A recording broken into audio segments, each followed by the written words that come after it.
Jambo na habari za asubuhi wapendwa wasikilizaji na watazamaji wa Kivu News Info popote pale mlipo katika pembe zote za nchi na nje ya mipaka ya taifa letu. Tunawasalimu kwa jina la amani, utulivu na matumaini mapya katika siku ya leo, siku ya kwanza ya mwezi Juni, tarehe 1 Juni mwaka 2026. Mwezi mpya wa sita ni alama ya nusu ya mwaka 2026, ukiwa na wakati muhimu wa kutafakari tulikotoka na kujipanga upya kwa yale yanokuja mbele yetu. Tukiingia katika nusu ya pili ya mwaka, tunakumbusha umuhimu wa mshikamano, bidii na matumaini katika kila hatua ya maisha yetu ya kila siku, hasa kipindi hiki ambacho nchi na maeneo letu kwa jumla endelea kukumbwa na changamoto mbalimbali za kiusalama, jamii na kiuchumi. Ni matumaini kwamba mwezi mpya utakuwa na mafanikio, utulivu na maendeleo kwa kila mmoja wetu, na kwamba utaleta mwanga mpya wa matumaini kwa familia, jamii na taifa kwa ujumla. Basi karibu katika taarifa yetu ya asubuhi ya leo, ambako tutawaletea matukio muhimu yaliyotokea katika ndani ya nchi na nje ya mipaka ya taifa letu. Naendelea kukumbusha tu kwamba kila siku Kivu News Info tunaendelea kuwaletea matangazo yetu tukiwa mashariki mwa Jamhuri ya Kidemokrasia ya Kongo. Na basi kama ndio ulikuwa mara kwanza unakutana nasi kupitia mtandao wa YouTube, basi kabla ya chochote kile ningeomba na kufanya kitu kimoja. Hakikisha umesubscribe, kulike, comment na kushare, na kwa lugha nasema kujabone kueme vile na kupartager kuendelea kusambaza habari kwa walio wengi zaidi. Langu jina mimi ni Teloje Longa, basi nakukaribisha kwa na mimi mwanzo hadi mwisho wa matangazo yetu ya asubuhi ya leo, ikiwa tarehe 1 Juni mwaka 2026. Nene Kivu News Info, sauti ya wananchi, basi karibu tukupashe.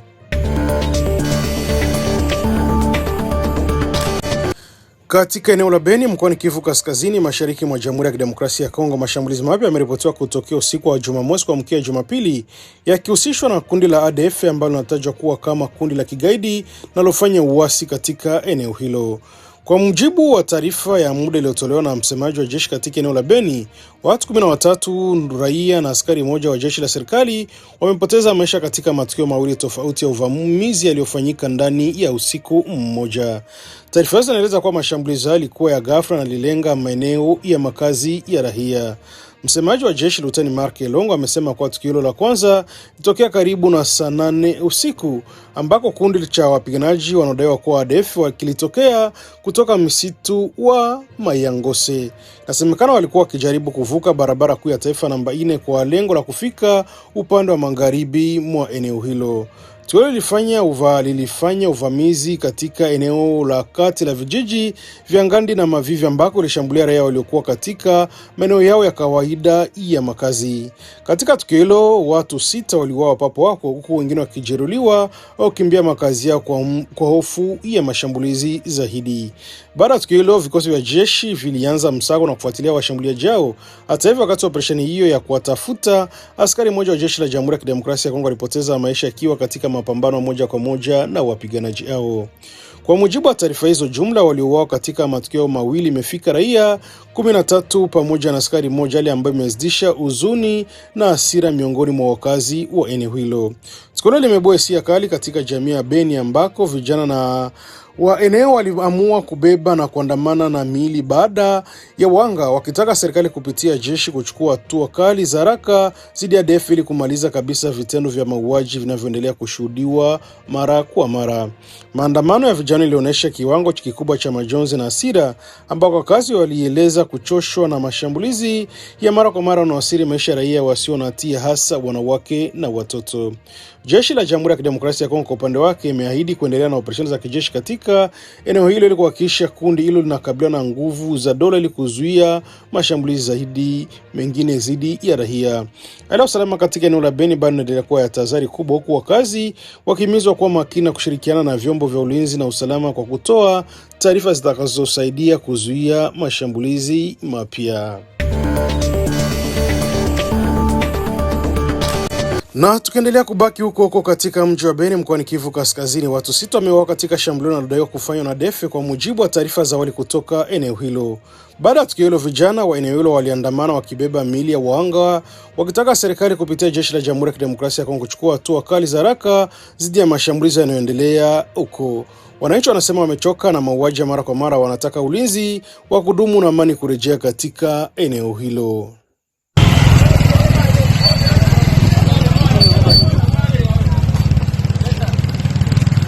mbele yote ni sio hatuna watu wenye tulitumba waende turepresente isafu usie ndio tunafaka ama wajali alors population ici kujiprendre en charge kila siku tunasema hatuwezi kuwa nazika hii haiko hai. Hakuna mtu mwenyewe anaweza penda akufe hivi. Na sasa hivi wanataka maji za kusafishia nchi. Donc wakati nawaza kukurare kama yenye tunafanyaka ni avantire ama ni populisme ama ni vitu gani. Hii c'est trop. Badi tujigombanie kwa hatuna wasota, hatuna ba autorite, abajali bani washatuuzisha isafu tukufe abajali abachomani. Hatuwezi kuendelea kuona sika watu hivi badi. Hii haiko normal. Huu ni Mangesa. Staro wa Kabambi mwenye anajulikana. Jana alikuwa hai, alionekana. Naona usiku ya leo wanamuona hakuna kitu. Kisha na nyinyi mnapenda tukuraze les bras. Non, c'est pas normal. Parce que hapo hizi sasa hii ni kushanje constitution. Ni vingine. Haiko normal hii. General Mugisa wapi peke ujiambie. Est-ce que ile mapete unazimerite? Gouverneur Eva Som. Kutoka huko gouverneur huko general. Vraiment, mko fier na hii hali. Ndio yenye mnapenda. Mbona kufa hivi? Wakoma natuzika hivi. Na ile tusisema. Tukasema oh manipulation. Oh na ita voyer. Kwa hii hali. Mtu sekirize. Mbona hii hali? Sasa tunasema mko complice. Oh hivi na hivi. Kwa complicité. Matemoignage tuko nazo kungadi na malerte za mlipata depuis. Tunaprouver combien de fois mko complice. Na hatutakroiser les bras.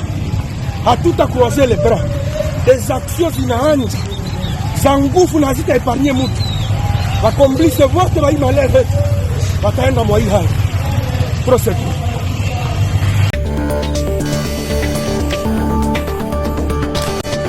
Mapigano makali yameripotiwa kutokea katika mji wa Kishado uliopo katika eneo la Walungu siku ya Jumapili tarehe 31 Mei mwaka 2026 kati ya jeshi la Jamhuri ya Kidemokrasia ya Kongo FARDC likishirikiana na makundi ya wazalendo dhidi ya wanajeshi wanaodaiwa kuwa jeshi la Rwanda na waasi wa M23.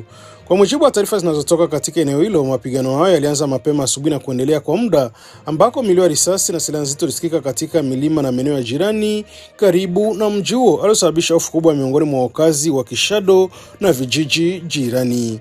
Vyanzo hivyo vinaeleza kuwa vinasema kuwa mapigano yalikuwa makali na ya muda mrefu ambako pande zote zijaribu kudhibiti eneo muhimu la kimkakati katika milima inayozunguka mji huo.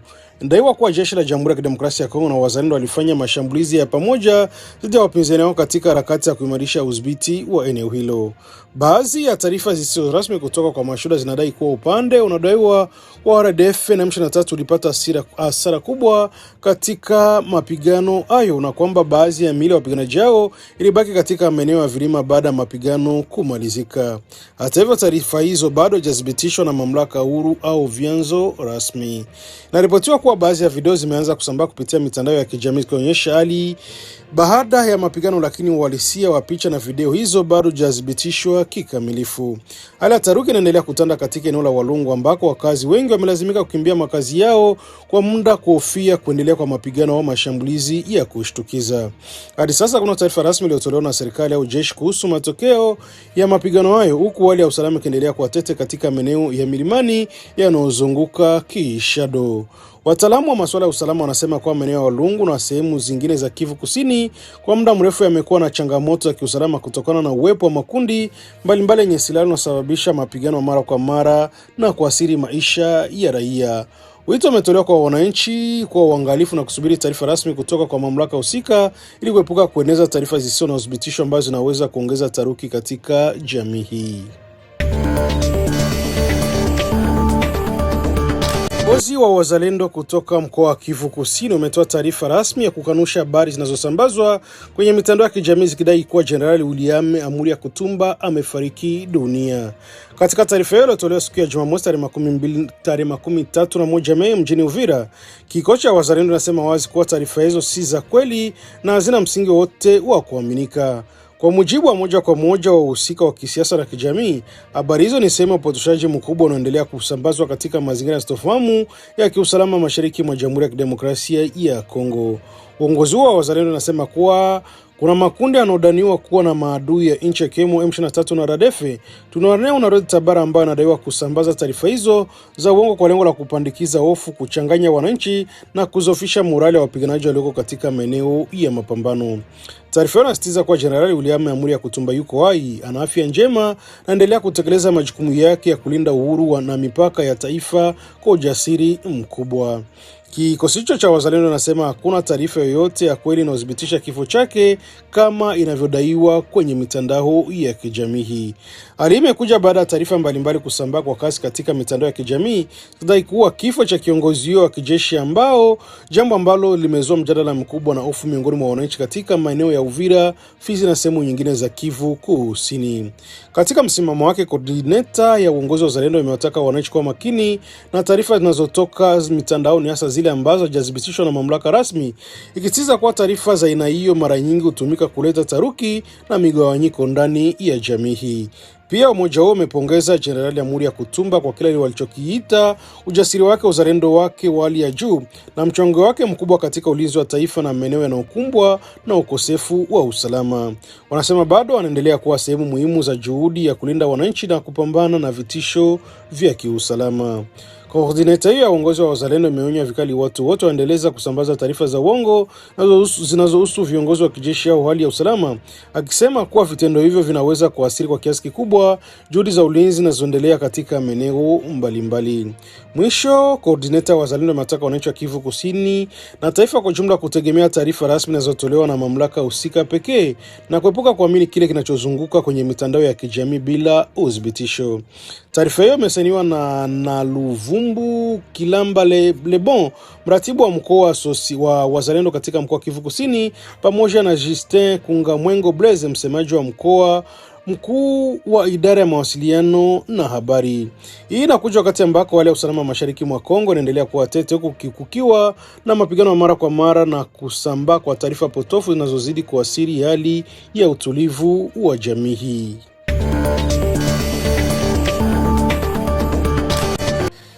Katika mji wa Bunia mkoani Ituri, mashariki mwa Jamhuri ya Kidemokrasia ya Kongo, wagonjwa 4 waliokuwa kagua ugonjwa wa virusi wa Ebola wametangazwa kupona rasmi siku ya Jumapili, hatua inayotoa matumaini mapya katika mapambano dhidi ya ugonjwa huo hatari.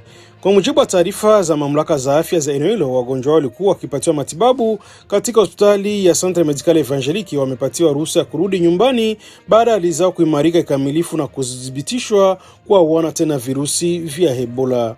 Sherehe fupi ya kuwatambulisha waliopona mbele ya umma ilifanyika katika hospitali hiyo, ikizuriwa na viongozi mbalimbali wa afya pamoja na ujumbe wa shirika la afya duniani ikiongozwa na mkurugenzi wake ambaye alikuwa ziarani katika eneo hilo la Ituri. Kwa mujibu wa wataalamu wa afya, hatua hii inaonyesha mafanikio makubwa ya mfumo wa matibabu na ufuatiliaji wa ugonjwa Ebola, hasa pale ambapo ugonjwa huo ugunduliwa mapema na wagonjwa kuanza kupatiwa matibabu bila kuchelewa. Mshauri wa gavana wa kijeshi wa Ituri anayehusika na sekta afya, Dr. Jane Alasha, amesema kuwa kupona kwa wagonjwa hao ni ishara matumaini ya kwa jamii nzima inayokabiliwa na hofu ya ugonjwa huo wa Ebola katika eneo hilo. Amesema timu za kitabibu zimefanya kazi kubwa kuhakikisha wagonjwa wanapata huduma stahiki, huku akisisitiza kwa mafanikio haya yanapaswa kuwapa wananchi ujasiri wa kutokata tamaa katika mapambano dhidi ya ugonjwa huo hatari. Wataalamu wa afya pia wameendelea kutoa wito kwa wananchi kuchukua tahadhari kufuatia maelekezo ya kiafya na kuripoti mapema dalili zote zinazoweza kuashiria maambukizi ya Ebola ili kuzuia kusambaa zaidi kwa ugonjwa huo. Kwa sasa mamlaka za afya nchini DRC zinasema zitaendelea kufuatilia kwa karibu hali ya maambukizi katika maeneo ya Ituri, huku juhudi za kudhibiti na uhamasishaji zikiendelea kuhakikisha mlipuko huo unadhibitiwa kikamilifu. Meya wa mji wa Kamituga Alexandre Bundia Mpila amewekwa katika mfululizo wa mahojiano ya kiutaaluma yanaendelea kufanywa na mamlaka za mkoa Kivu Kusini pamoja na serikali ya taifa. Kwa mujibu wa barua rasmi iliyotolewa na waziri wa mambo ya ndani ya mkoa Kivu Kusini, Christian Chibavunya, meya huyo ametakiwa kufika mjini Uvira siku ya leo tarehe 1 Juni kwa kikao cha kazi kinachotajwa kuwa cha dharura cha kipaumbele kikubwa.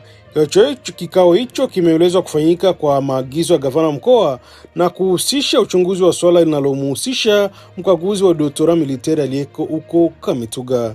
Katika barua hiyo, meya huyo ameitwa kutoa maelezo kuhusu jambo hilo, huko akiagizwa kufika mbele bila kuchelewa ili kusaidia kutoa ufafanuzi wa kina kuhusu mvutano au dosari zinazojitokeza katika tukio hilo la kiutawala na kiusalama. Wakati huo inaelezwa kwa wakati akisubiri kurejea kwake, uongozi wa muda wa mji wa Kamituga utashikiliwa na naibu meya na kuhakikisha shughuli za kila siku za kiutawala zinaendelea bila usumbufu wowote. Nakala barua hizo zimetumwa katika taasisi mbalimbali za kiutawala, kisheria na kiusalama, jambo linaonyesha uzito mkubwa wa swala hilo katika ngazi ya mkoa.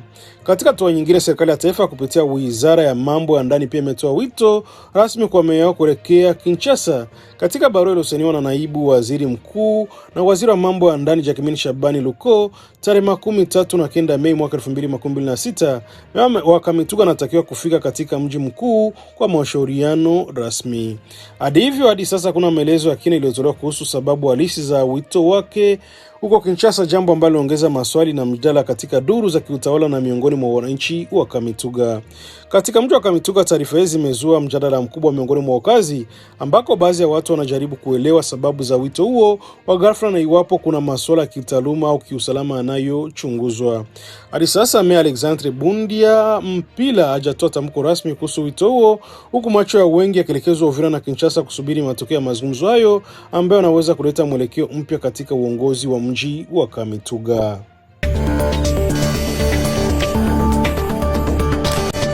Katika mji wa Uvira mkoani Kivu Kusini, mjadala kuhusu uwezekano wa kubadilishwa kwa katiba ya Jamhuri ya Kidemokrasia ya Kongo unaendelea kuibua hisia na mitazamo tofauti ndani ya wanasiasa na wananchi. Wakati wa mkutano wa hadhara uliofanyika Jumamosi tarehe 13 Mei katika uwanja unaojulikana Monument de la Liberté, katibu mtendaji wa mkoa wa chama cha Nouvelle Elan Kumrazi Nganya Mwendo DMRC alimeza wakazi wa Uvira kushiriki kamilifu katika mjadala huo unaohusu mustakabali wa taasisi za nchi. Alitubia maelfu ya wanachama na wafuasi wa chama hicho. Kiongozi wa kisiasa alisema kuwa watu wa Uvira hawapaswi kubaki pembeni katika mjadala unaoita umuhimu sana kwa mustakabali wa taifa la DRC. Alisema kuwa hali ya nchi kwa sasa inahitaji wananchi kuwa karibu na maamuzi makubwa ya kitaifa na kwamba masuala ya katiba hayawezi kuachwa mikononi mwa wanasiasa pekee bila mchango wa wananchi wa kawaida. Nganya Mwendo DMRC alisema kuwa iwapo mchakato wa marekebisho wa mabadiliko ya katiba utaanza rasmi, wakazi wa Uvira wanapaswa kuwa na ajenda yao wazi na kuwasilisha matarajio na mahitaji yao ya msingi. Pia aliwahimiza viongozi wa kitaifa kutoka eneo la kuhakikisha wanawakilisha vizuri maslahi ya Uvira katika mjadala yote ya kitaifa kuhusu mabadiliko ya katiba. Kwa mujibu wake, kushiriki au kutokujihusisha kwa wananchi katika mjadala huo kunaweza kuasili nafasi ya maeneo kama Uvira katika maamuzi makubwa ya kitaifa. Aliwataka vijana, viongozi wa jamii na wanaharakati wa asasi za kiraia kufuatilia kwa karibu mijadala yote na kuhusu mageuzi ya taasisi nchini, akitiza kuwa ushiriki wa wananchi ni muhimu katika kulinda maslahi ya eneo lao. Msimamo unakuja katika kipindi ambacho mjadala uwezekano wa kubadilishwa kwa katiba unaendelea kuwa na mvutano mkubwa ndani ya jamii za kisiasa nchini DRC, huko mitazamo tofauti ikiendelea kujitokeza kati ya makundi mbalimbali ya kisiasa na kijamii.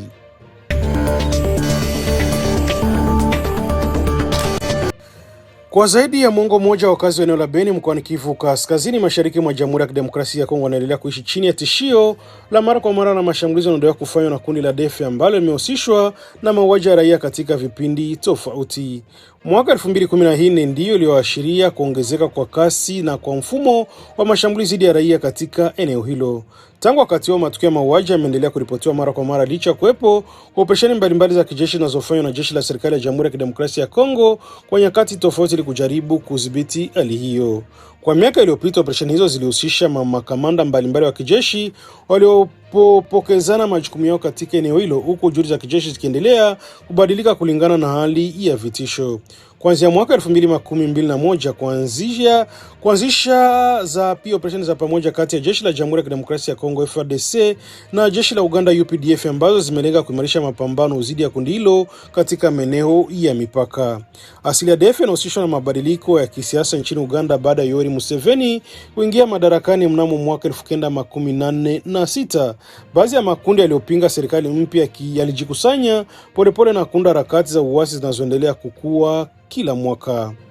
Baadhi ya wanachama wake waliotokana na makundi ya kidini na kisiasa ambako kulikuwa na migawanyiko ndani ya jamii ya Kiislamu nchini Uganda, hasa kuhusu uongozi wa dini na nafasi ya Waislamu katika taasisi za serikali.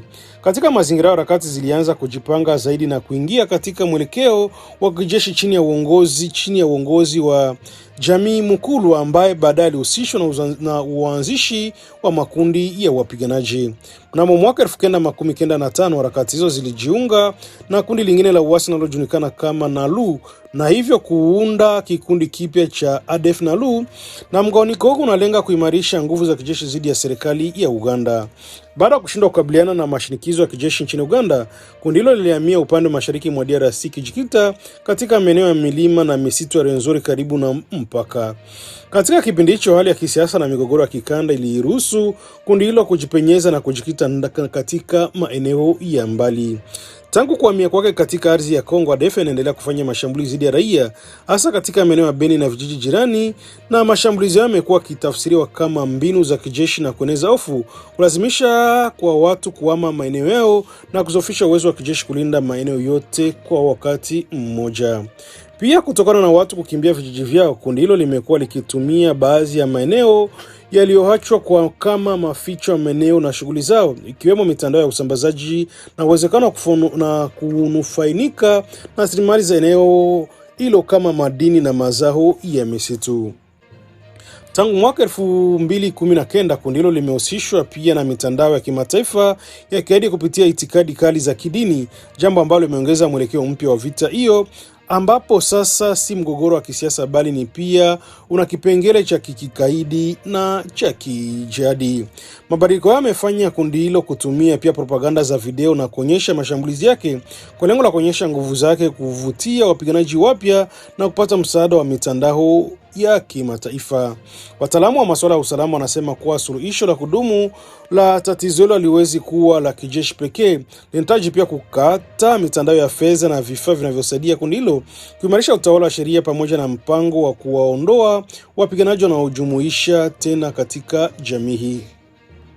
Pia kuna umuhimu wa kuimarisha programu za uangalishaji wa jamii na ujenzi wa amani kusaidia waliokuwa wapiganaji kurejea katika maisha ya kawaida. Kwa jumla, kuelewa historia mabadiliko ya malengo ya ADF kutasaidia kuweka mikakati bora ya kudumu na kurejesha usalama katika mashariki mwa DRC, hususan katika maeneo yanayoendelea kukumbwa na mashambulizi ya mara kwa mara.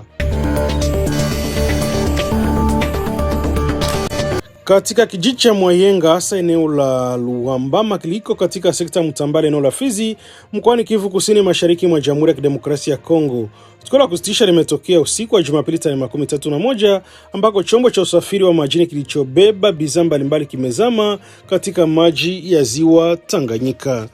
Kwa mujibu wa taarifa za awali kutoka eneo hilo, chombo hicho kilichomilikiwa na mfanyabiashara anajulikana kwa jina la Safari kilizama karibu na eneo la Luabama majira saa 9 usiku wa manane, kwa mujibu wa taarifa nyingine za eneo hilo. Wakati kilikuwa safarini katika shughuli za usafirishaji wa bidhaa, tukio limesababisha taharuki kubwa miongoni mwa wafanyabiashara na wakazi wa maeneo ya pwani ya ziwa hilo ambao walikimbia eneo la tukio mara baada ya kupata taarifa hizo kwa lengo la kuzuia kinachotokea na kujaribu kusaidia katika uokoaji wa mali zilizokuwa zimezama. Kwa mujibu wa rais wa Siza Kireya ya Force Vive ya eneo la Mtambala, Emedi Kaongo Bienemea, kuja kuwa na kifo ya wala vitu vinavyoripotiwa katika ajali hiyo, jambo ambalo limepunguza kidogo ukubwa wa maafa hayo.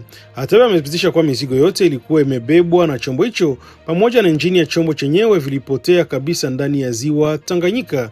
Alimesababisha hasara kubwa ya kiuchumi kwa wafanyabiashara husika na wengine walikuwa wakitegemea mizigo yao. Baadhi ya wakazi wa eneo hilo wameripoti kuwa wameanza kuokoa baadhi ya bidhaa zilizotolewa kusukumwa ufukweni na maji, huku juhudi za ufuatiliaji wa mali nyingine zinazozama zikiendelea kwa ushirikiano kati ya wananchi na wadau wa eneo hilo. Kwa mujibu wa taarifa za awali, chanzo cha ajali hiyo kinahusishwa na mizigo iliyopakiwa kupita kiasi pamoja na uwepo mkali uliokuwa ukivuma katika ziwa hilo wakati wa safari ya chombo hicho. Mchanganyiko wa hali hizo mbili unatajwa kuwa huenda ilikuwa sababu ya chombo kupoteza mizani na hatimaye kuzama.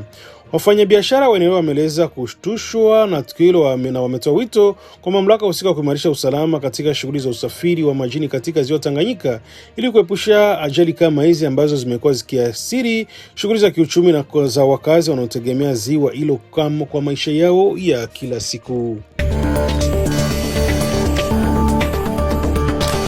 Rais wa Jamhuri ya Kidemokrasia ya Kongo Felix Antoine Tshisekedi ametangaza mabadiliko makubwa katika namna mikutano ya baraza la mawaziri itakavyokuwa ikiendeshwa. Analenga kuongeza ufanisi wa kazi ya serikali na kuhakikisha maamuzi yanayofanywa yanatekelezwa kwa haraka zaidi.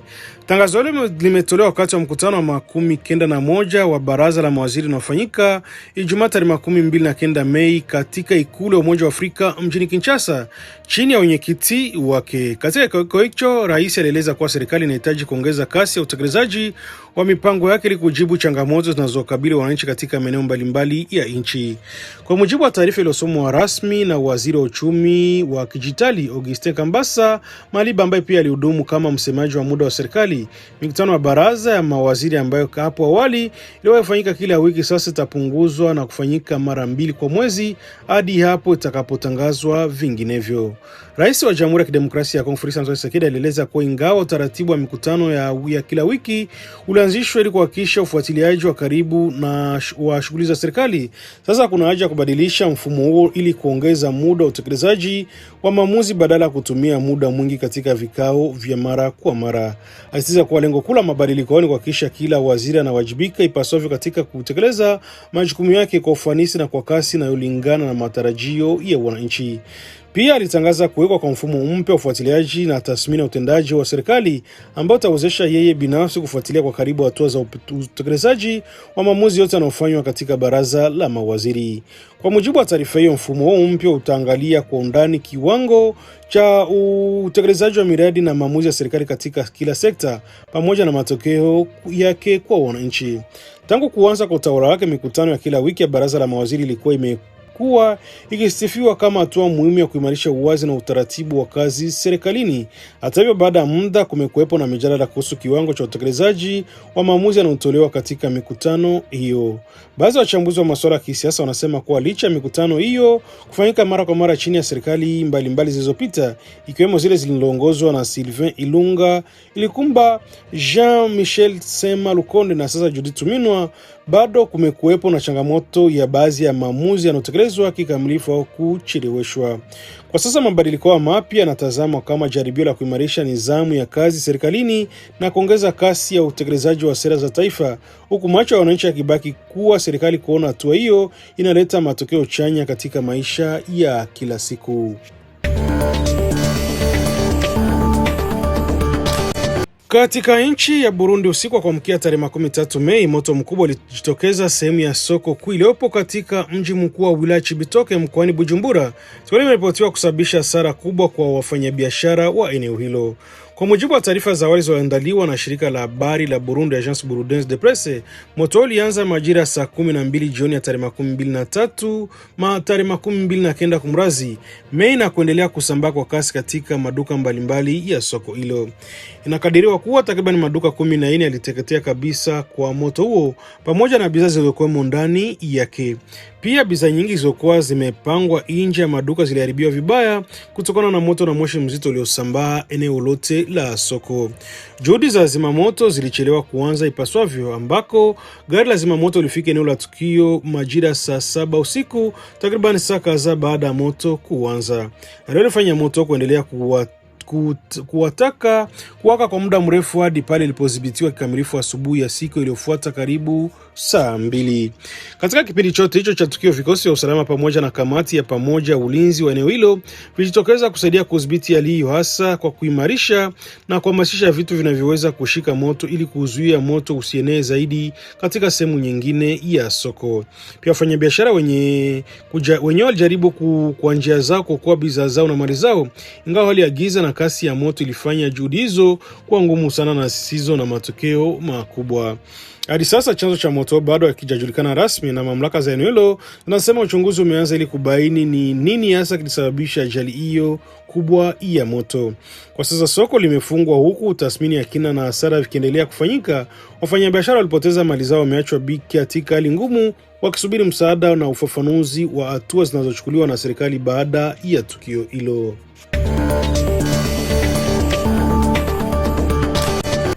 Na ni kufikia hapa ndipo tunafika mwisho wa matangazo yetu ya asubuhi ya leo tarehe 1 Juni mwaka 2026. Tunashukuru sana kwa kutusikiliza na kuwa pamoja nasi tangu mwanzo hadi mwisho wa taarifa hii. Tunawatakia siku njema yenye amani, mafanikio na utulivu katika shughuli zenu mtakazokuwa mkifanya siku ya leo. Endeleeni kuchukua tahadhari katika mazingira yenu, hasa katika kipindi hiki ambacho matukio mbalimbali yanaendelea katika maeneo tofauti ya nchi na ukanda wetu kwa ujumla.